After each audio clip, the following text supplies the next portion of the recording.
We can learn a lot from Mr. Rogers. I'm Tina B, and this is another Rooftop Chat. And I'm curious if there's anybody else out there who's a child of the 80s and had the privilege to watch Mr. Rogers' Neighborhood. That was a beautiful way to start my day. And I loved all things Mr. Rogers from the moment he started his little song and threw his shoe in the air and put on his sweater, taking us to the land of make-believe and his various characters of Lady Elaine and King Friday. But what I think I remember most and what resonates now with me as an adult is his really solid message of, I like you just the way you are.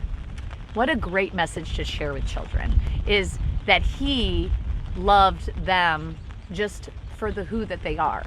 And I can't help but believe that he had some depth of self-love first to get it out there, then into the world to express his love to others.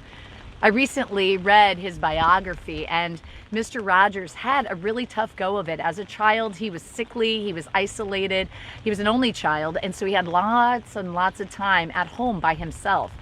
And he would spend time inward.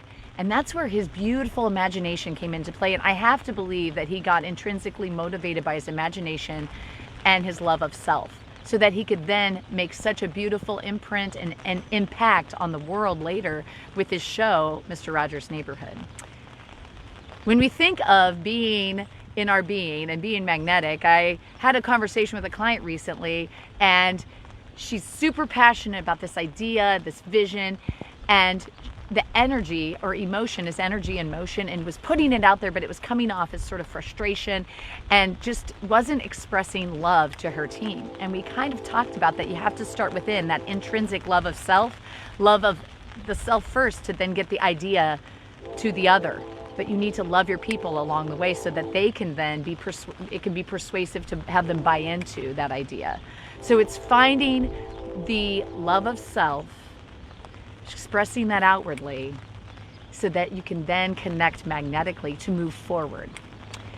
For more tips and tools, I would love to invite you to my newsletter, which you can access from my website, tinabakehouse.com. That's tinabakehouse.com.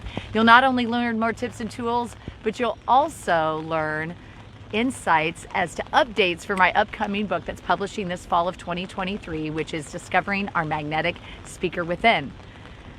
I believe, and I know, that it all boils down to love.